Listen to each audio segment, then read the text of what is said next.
Shields up, Ironbreakers, and welcome back to Monster Hunter Wilds. In today's video, I'm going to be doing a quick overview of some of the settings that I believe might actually enhance your hunting experience if you are to tweak them just a little bit. So without any further ado, let's jump right in. You want to press the Start button or the Options button on your DualSense menu.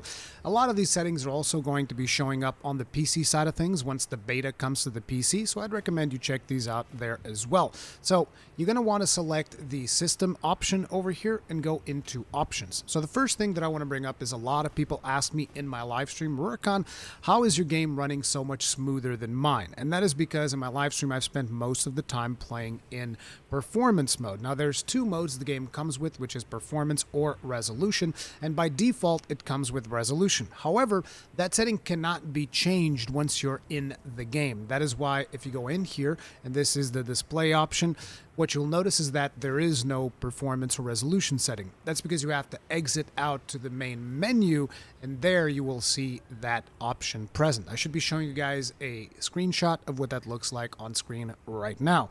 So if you want to play on performance, go right ahead. If you want to play on resolution, go right ahead. That's just personal preference as far as I'm concerned. So now let's go into the options here, into the game settings. There are 4 pages of options. There's a couple of things that you might want to change here. I know that a lot of players like seeing decimal damage numbers. This is where you display that. That's like the very first option. There's a bunch of customization here for your HUD and stuff like that. Personally, I put the whole HUD into the smallest possible thing so that it would give me more room on the middle of the screen. But you know, if you have trouble seeing certain UI elements, you might want to come in here and change some things. Like I know that, for instance, if you're playing Charge Blade, I feel like the weapon information is really small, so I'd recommend maybe increasing the size of that. But you know, to each their own. Check these out. These are cool things that you can do with your UI. But beyond that, personally, I like having my minimap fixed. If you like having it rotating, you don't have to change it, but there's an option here to set your minimap rotation to fixed if that is your preference. I have a bunch of stuff in here. I know that some people don't like having their health gauge dynamic. This is when the health gauge hides. You can come in here, set it to fixed, and it always displays your health gauge the whole time. Same thing for sharpness and a bunch of other options. There's also blood effects here. A lot of people were asking, Rurikhan, can you turn blood on? I think that the game right now, at least in this beta, the blood effects are a little bit more subdued. But, you know, you can turn those off here if that's something that you don't like. But one of the first things that I definitely want you to consider is turning off Sacred Auto Explore. Now, Sacred Auto Explore is basically your Sacred starts moving around by itself whenever you mount, and I found that to be rather annoying. It's like I want to mount and I want to be ready to go, but I don't want it moving unless I tell it to move. And sometimes it would just like start roaming around, and I'm like, stop moving, please, stop, what are you doing? So this is how you turn that off. This does not disable, you know, the autopilot to monster. If that's something that you're concerned with, you can still just press up on D-pad whenever you're mounted on Sacred, and it will hone in on wherever your target happens to be. But you know, this is an option I would recommend you guys look into, try it out, and figure out if you'd rather do it a different way. Now, when it comes to the second portion here, where we go into the controls, I would actually recommend you to go into item use controls and potentially trying out Type 2. Now, I know that a lot of players might actually prefer Type 1. That's fine if that's what you like. But me personally, I hate Type 1. I can't stand Type 1. I think it's very imprecise and it's very frustrating and it doesn't do what I want it to do. If you happen to be like me, I'd recommend you go in here and you swap it out to Type 2. If you've ever been frustrated dealing with the radial menu and you're like, this thing just doesn't work properly, try out Type 2. And then let me know how that works out for you. I think that this is way better.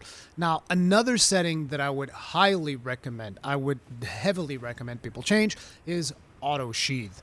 Auto Sheath should be disabled by default. Unfortunately, they enable it by default. I think it's fine if you're like a newer player, because newer players don't understand the concept of sheathing and unsheathing your weapon and how much that affects your playstyle in Monster Hunter. So having auto sheathing to begin with, that's fine. But it also, I feel like, creates bad habits personally. So I would recommend disabling this setting. But if you like auto sheathing, that's perfectly fine. Just do whatever you prefer. Now, another setting that I would recommend you taking a look into is the Sacred manual controls. By default, the Sacred works almost like stick shift in a car, because you have Type 1. And Type 1 is you are moving the Sacred and then you press R1, goes a little bit faster, press R1 again, goes a little bit faster, press R2, slows down. So you're kind of like shifting up and shifting down. And, you know, in a car, personally, I like driving shift. I prefer driving shift, but when I'm riding a bird, personally, I think Type 2 is way better, especially if you're playing on a controller. I think that Type 1 might be better if you're playing on keyboard, maybe. Although I'm not exactly sure how it works on keyboard. I haven't tested it out. But for a controller, I'd recommend at least try out Type 2. I think Type 2 is way more fun, but to each their own. Let me know how you feel about that in the comment section down below. Now, let's take a look at some of the camera settings that we have in here. There's a bunch of camera settings that you can tweak to your heart's content, but the ones that I would recommend you taking a look into is naturally camera distance zoom. This dictates how close the camera is to your character. So lower value means closer, higher value means further away.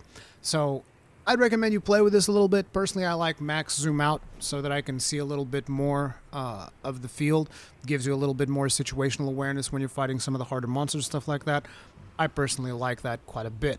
Now, another option that we have in here is the focus camera. Now, do not confuse this with focus mode. These are two very different things. Now, the way that focus camera works is you basically have a lock-on to the monster that you are fighting. Some players prefer this, some players prefer not having this. I personally turn it off, although there are some weapons where I can see some benefits to turning it on, especially because of some of the changes that happen with those weapons. My recommendation is experiment with it a little bit, see how it feels, but as a general rule of thumb, I prefer having this disabled. It comes enabled by default, but if you find yourself fighting with the camera a little bit more than what you're used to, come in here, turn this off, and then try again, and let me know if that improved your experience or not. Then if we go on to the final setting here in the camera, you also have monster sighting camera. This is what we used to call breakneck in Monster Hunter World, which was like, you know, the camera will shift the focus to a monster whenever you first encounter it. And personally, right now I have it enabled mostly for immersion, but this is likely going to be a setting that I'm going to disable in the final product once I actually finish the story and all that stuff. Just be aware that that setting is there and you can disable it. And finally, this is only going to be for people that use controller, and specifically right now people that use controller on PlayStation. I don't know if this setting is going to be available on Xbox or on PC. I hope they enable this on PC if people are using controllers that support motion sensing, because a lot of video games don't, and it's very frustrating. So right now I don't use this, but if I was to play like a gunner weapon, this is actually friggin' awesome. Motion sensing on control. So if you're somebody that plays a ranged weapon, I'd highly recommend check out this feature, play with it around. There's tons of stuff once you turn this on. There's a bunch of settings that you have in here for, you know, sensitivity and all of that stuff. I'd recommend you checking it out. I think it might be cool. But yeah, those are some of the settings that I'd recommend you guys check out. But yeah, like I said, this is going to be a bit of a shorter video. If you guys enjoyed it, hit the like button, subscribe, bell notification icon, all that jazz, and let me know if any of this was actually useful for you. Anyways, I'll see you guys later. Stay strong, stay safe. Peace out.